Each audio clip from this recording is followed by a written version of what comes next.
welcome to Readings with Rachel. I'm so glad you're here. On this channel, I do intuitive tarot readings, kind of take the pulse of the energy that's coming ahead. I'm Rachel, I'm an intuitive tarot reader, and I'm glad you found me. I had pre-recorded this video, and I'm going to attach it at the end, but wanted to just center us before it gets started. I've been kind of just led to my desk and hit record, and all of a sudden was doing in a full-blown reading. So I thought it was worth posting for you guys. And as always, the message is if you resonate with what you hear, I hope you like and subscribe and join me next time for the next reading. But on that note, I'd like for us to all start to ground and center our breaths and take 3 collective breaths together. As you begin to just soften your shoulders, ground your feet if you're able, place a hand over your heart if that resonates with you, close your eyes. And we'll take 3 collective deep breaths in and breathe in now and out and in and out and in and out.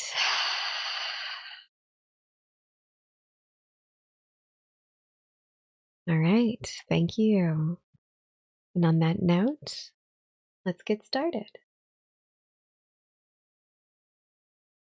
Hey team, this is Readings with Rachel. I'm glad you're here. I felt called to do a reading tonight and just kind of wanted to tap in and see what was going to come through. I did my best to do a reading last week, but it ended up being really personal, and so I felt a little awkward posting it. That being the case, I'm still learning and working through it.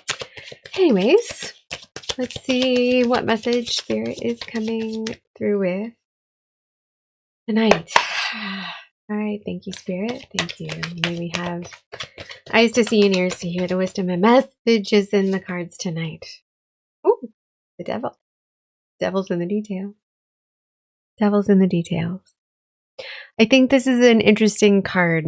We always sometimes take for granted that this card means the darker side of things, but in a lot of ways, I think it magnetizes us to what we actually want, and like our passion and our temptations are what like guide us in life. And so, we've got a lot going on with Pluto right now in the sky. So we've had all of the personal planets going through Capricorn and now entering into Aquarius, and they're all each having this kind of conversation with Pluto right now. And so there's this interesting conversation that's happening first with Venus and Pluto, and then, the sun and the moon. That was the new moon that was happening right outside his window. And they're like knocking on his house and like, okay, he's like, I don't want you in here, but let's have a conversation. And things get really deep. And so as a result, now, Mercury and now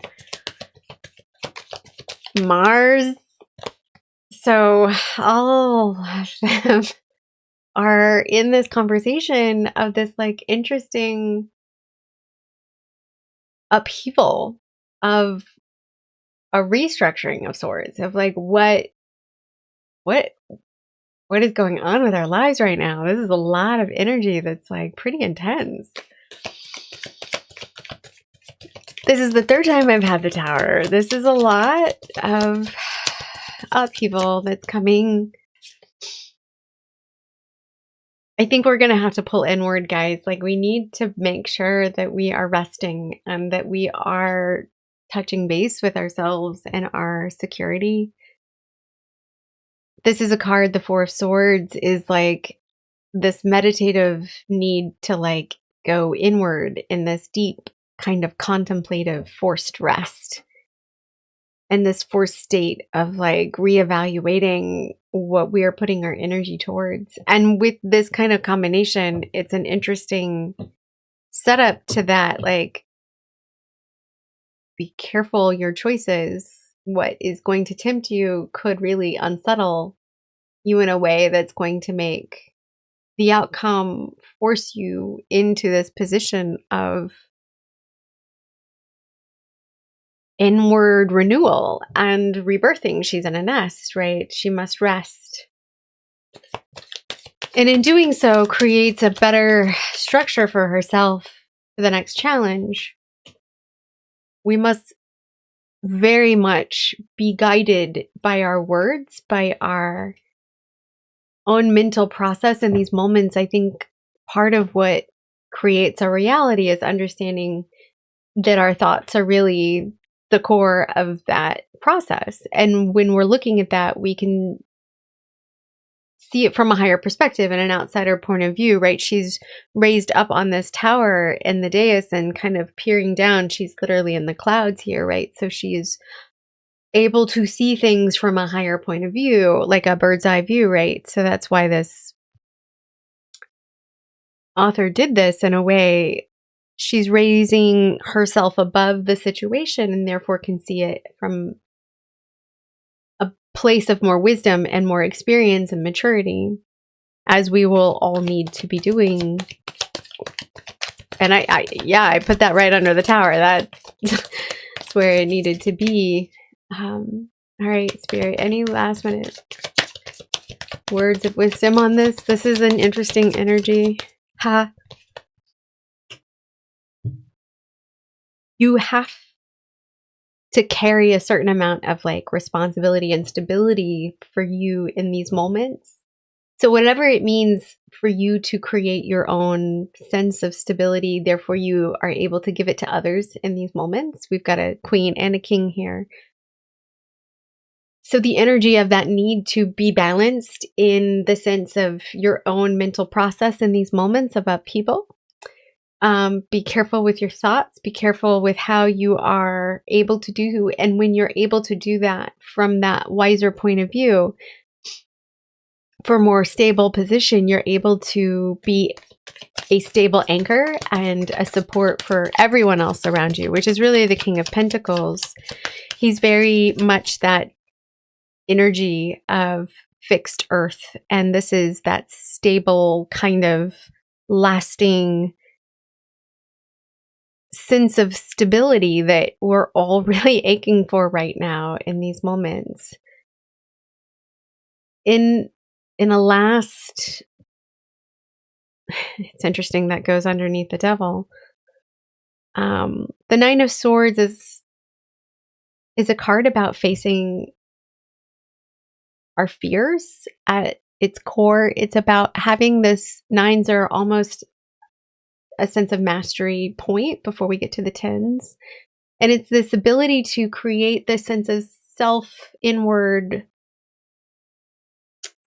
discernment of a sort, but with it being reversed, it leads me to believe that you've come out of a place of understanding what you must face your fears here. You must go inward and be willing to do so in this like same color, right? She's all in red, and it's the same background as the background of the devil card.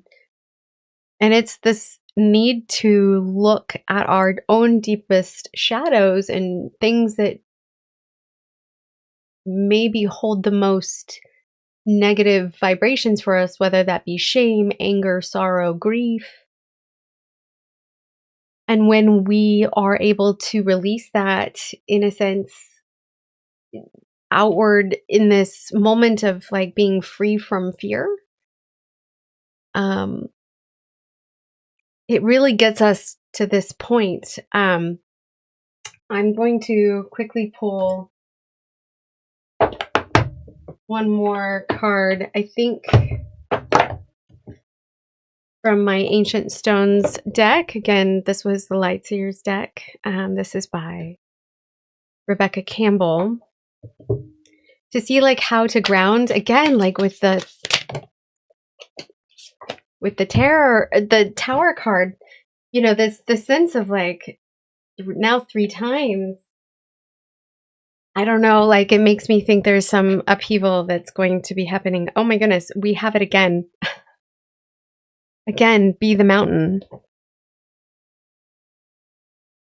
That came out the last time. Okay. Again, be the mountain. This is a call for us to be really stable during this time, to understand what stability means to us, which is definitely the King of Pentacles in this position. I'm pulling one more from Alana Fairchild's The Lightworker Oracle Guidebook. This was recommended to me. I saw it in my acupuncture's office, and that was, okay. That was kind of eye-opening at that point in time. What else do we need to understand?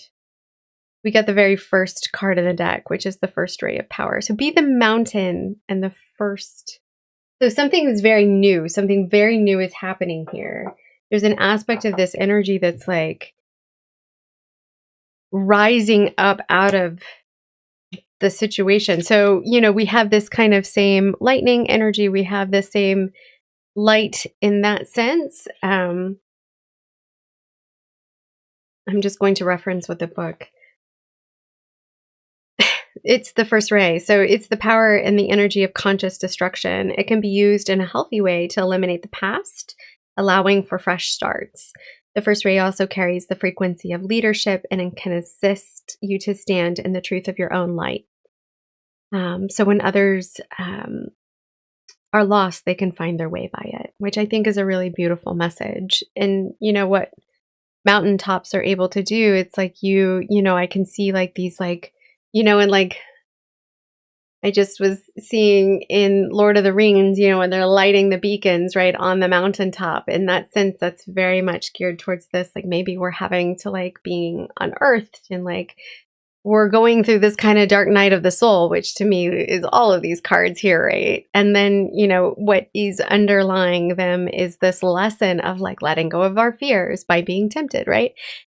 Understanding where our thoughts are as the upheaval goes. It is with this kind of wisdom that we need to look at it from that higher point of view, from that fifth dimensional kind of outside perspective, right? So what's actually happening within and around us in this world it's one part of the layer, right? So, and then ultimately it's to come to this place of like just sheer beautiful awareness in and what we're trying to manifest for ourselves. This is like mastery skill sets. We're all going through it, right? We're all being tested in our own way right now. It's exhausting, but it's worth it. And like we're getting to this point where we're becoming this like mastery skill set so that we're going to be able to help others when that time comes. We become the beacon, right? We become the first ray. So it helps strengthen our willpower and accomplish what it is that our purpose and what we're meant to do. And whether that looks like being of assistance to someone who's going through grief, or being of assistance to someone in your workplace that's struggling with anxiety right now, or being able to assist someone through a process of their own spiritual awakening and encouraging them on the path of light and this aspect. I think all of those are valid. Anyways, I'm going to leave this here. I hope this resonated with you. This felt like just a random reading at night, and I was motivated to get on and record it, and I'm glad I did because I felt like a lot is coming through. If you see here in the corner, I've got some new astrology dice that I got at a fair this past weekend with my friends that I met up with there. Shout out to Janurary and all of that. So that was a lot of fun. And when I rolled them today, it was literally all of them. It's a beautiful like set. So it's got 12 sides, and I rolled the Aquarius and Neptune and the 12th house. And I thought all of that was really interesting in this liminal kind of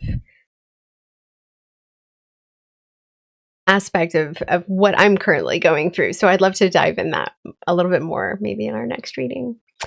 Anyways, I hope that you all can see a light at the end of the tunnel or the silver lining in your life.